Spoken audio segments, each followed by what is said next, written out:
कहते वो महेंद्र पर्वत उड़ीसा में ब्रह्मपुर के पास कहीं है। अभी हम लोग कथा करने गए थे, लेकिन दर्शन का अवसर नहीं मिल पाया। तो परशुराम जी महाराज रात्रि में जाकर के महेंद्र पर्वत पर निवास करते हैं, दिन में धरती पर ही रहते हैं। परशुराम जी आज भी आते जाते रहते हैं, चिरंजीवी हैं। सप्त चिरंजीवियों में परशुराम जी महाराज भी। परशुराम जी, अश्वत्थामा, हनुमान जी और राजा बलि, व्यास जी महाराज, ये सब चिरंजीवी हैं। अश्वत्थामा बलिर्व्यासो हनुमाश्च विभीषण, और श्री विभीषण जी महाराज। विभीषण जी चिरंजीवी हैं, आज भी वो लंका के राजा हैं। कभी कभी अयोध्या आते रहते हैं, अयोध्या आते हैं, दर्शन करते हैं, घूम के चले जाते हैं। उनको कोई देख नहीं पाता है। राम जी से मिलने आते रहते हैं। कोई पुण्यात्मा हो, कोई दिव्यात्मा हो तो वो भले देख ले, और भगवान से कृपा मनाओ कि आपको दिखे नहीं महाराज। नहीं दिख जाए तो विभीषण जी साधारण नहीं। विभीषण का नाम सुनकर के लोगों को लगता है विभीषण जी बड़े सरल स्वरूप में होंगे। सरल तो हैं, लेकिन विभीषण जी का रूप साधारण नहीं है। विशिष्टो भीषण विभीषण। विभीषण का मतलब जिनका रूप बड़ा भीषण है, भयानक है, राक्षस राज है। सामान्य आकृति प्रकृति नहीं है विभीषण जी की।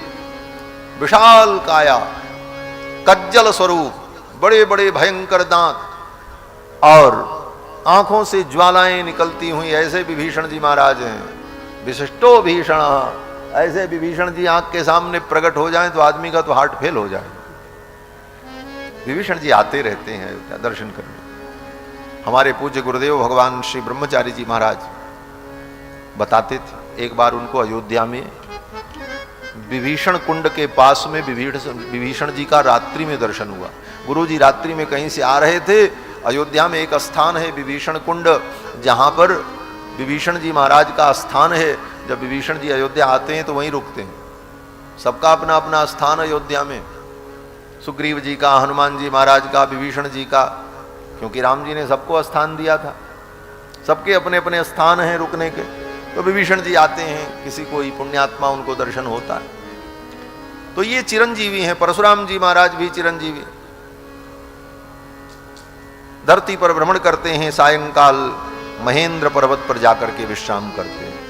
परशुराम जी ने कहा मेरे पुण्य को आप समाप्त कर दें, लेकिन मेरी गति को आप बाधित न करें। तो भगवान ने अपने उन बाणों के द्वारा, उस बाण के द्वारा परशुराम जी के पुण्यार्जित लोकों को समाप्त कर दिया।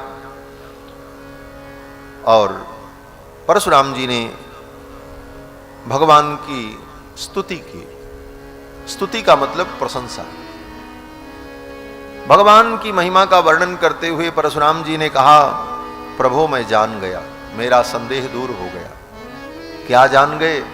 बोले अक्षय्यम मधुहंतारम, आप अक्षय परमात्मा हैं, अच्युत हैं। मधुहंतारम, मधु और कैटभ का वध करने वाले आप नारायण हैं, भगवान विष्णु हैं। परशुराम जी कहते हैं अक्षय्यम मधुहंतारम जानामि त्वाम सुरेश्वरम। हे भगवान मैं जान गया आप देवताओं के भी देव सुरेश्वर हैं। धनुषोस्य परामर्शात् स्वस्तितेस्तु परम तप। हे परम तप, आपका मंगल हो, आपका कल्याण हो। ये कहकर परशुराम जी महाराज जाने लगे। एते सुरगणा सर्वे निरीक्षन्ते समागताः त्वाम अप्रतिम कर्माणम अप्रतिद्वंदमाहवे। ये घटना जब हुई तो देवता लोग आकर के इस दृश्य को देख रहे थे। देवता, गंधर्व, यक्ष, किन्नर सब आकाश में प्रकट हो गए। परशुराम जी कहते हैं रघुनंदन, एते सुरगणा सर्वे निरीक्षन्ते। ये देवता देखो देख रहे हैं, निरीक्षण कर रहे हैं, आपकी इस लीला को देख कर रहे हैं, आपको देखने के लिए आए। निरीक्षन्ते समागताः, क्या देख रहे हैं? बोले त्वाम अप्रतिम कर्माणम, आपके अप्रतिम वैभव को, आपके अप्रतिम कर्म को और आपके अप्रतिम द्वंद्वमाहवह को। द्वंद्वमावह क्या है? बोले प्रतिद्वंदी के साथ जब आप खड़े हों तो आपका जो सामर्थ्य है वो अप्रतिम है। आपकी इन विशेषताओं का देवता लोग आकर के दर्शन कर रहे हैं। परशुराम जी ने चलते चलते कहा, राम तुम बड़े शील निधान हो। मैंने सुना है अपने चरणों के रज से अहिल्या का उद्धार किया तो पश्चाताप होने लगा आपको।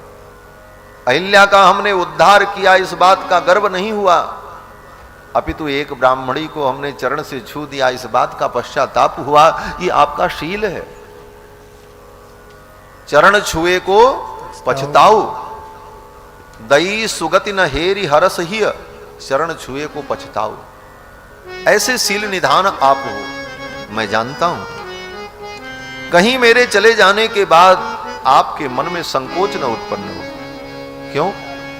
बोले परशुराम जी भगवान के स्वभाव को जानते हैं।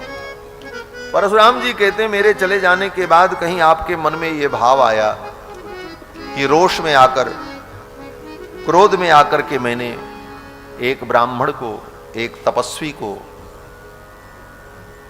पराजित किया, एक ब्राह्मण को हमने अपमानित किया। ये सारे भाव कहीं आपके मन में आ गए तो हे ब्रह्मण्य देव, आपके मन में क्षोभ उत्पन्न हो जाएगा, आपके मुख की ये मंगलमयी कांति मलिन हो जाएगी।